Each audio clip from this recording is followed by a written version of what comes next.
It's at Twig and Hottie Boutique on Main Street that I met co-owner of Syka Textiles, Suzanne Gagnon.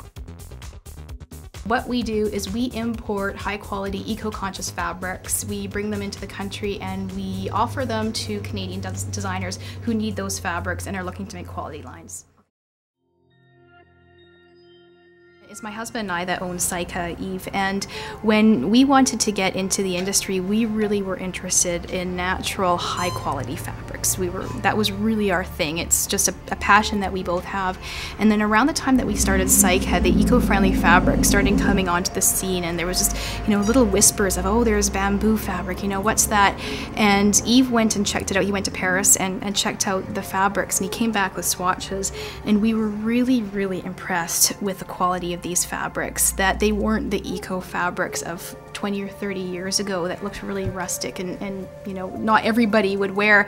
We liked the fact that they can get some beautiful colors, textures, and they looked really polished, so they would fit into fashion. So that was the big thing. We wanted beautiful fabrics with this added bonus of having a gentler environmental impact. I was curious to learn more about the different eco fabric that exists on the market, but more so to ask about what makes a textile eco-friendly. Eco-conscious fabrics, we actually had to come up with a definition because there's not that many good definitions out there of what makes a fabric eco-conscious. And so what we did is we said, okay, fine, we're going to consider a fabric as being eco-conscious if it has one major part of the production process gentler on the environment than the conventional alternative. So that's how we defined it and our product, so at least people know what the heck they're buying.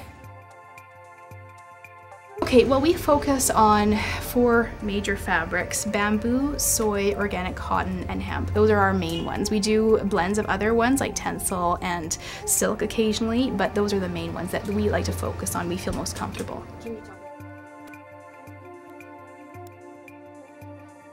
Question. Bamboo is considered a green fabric because it doesn't require the herbicide and pesticide use that other conventional fabrics require or fibers require. So if you compare it against something like cotton, conventional cotton requires herbicides and pesticides to grow. Bamboo doesn't. It's also a very fast growing grass, so it's very fast regenerative. You don't need a long time to develop the bamboo crop before you're using it for the fiber for fabric. Yeah. Okay. Mm-hmm. Soy is considered a green fabric because they take the husks of the soybean. It's actually a byproduct of the tofu industry. Okay. So they take the husks of the soybean and they produce the soy fibers out of the protein of those husks. And it's a synthetic fiber, but it's made from the byproducts. Now, soy doesn't require the pesticides also to grow, so that's another thing that makes it green. So soy is considered green for those 2 reasons. It's a byproduct and it doesn't require, again, the pesticides that, if you compare it to something like cotton, requires. Okay. Mm-hmm. Well, hemp is also a fabric that you don't often see it certified, but again, it's very much like bamboo in that it doesn't require herbicides and pesticides to grow, and it's also a very fast growing plant. Yeah. Yeah, well, we buy fabric from all over the world. We go to Europe as well as Asia. Most of the fabric, though, that we get, we're really, really big on quality. That's our huge thing. But we get a lot of fabric from Asia because the bamboo and the soy grows there. That's where it comes from, at least for the fabric purposes. And even a whole lot of the organic cotton and hemp comes from there. And to be based in Canada on the coast, it's a good place to be if you're trading with Asia than getting it from Europe and going overland. So we get it from all over the world, but a lot of the bamboo and soy is Asian. Okay. Mm-hmm. Well, 5 to 10 years from now, I think eco-fabric is going to be more conventional.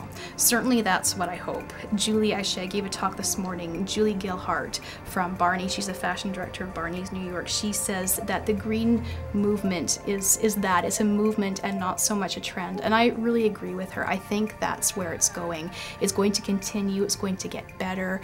It's not going to be such a big deal anymore. And so I think it's going to be more and more, part of our mainstream garments, and people aren't going to be asking the questions as much anymore because it's going to be automatically offered. I hope that's where it's going because there's a lot of room for improvement in the fashion industry.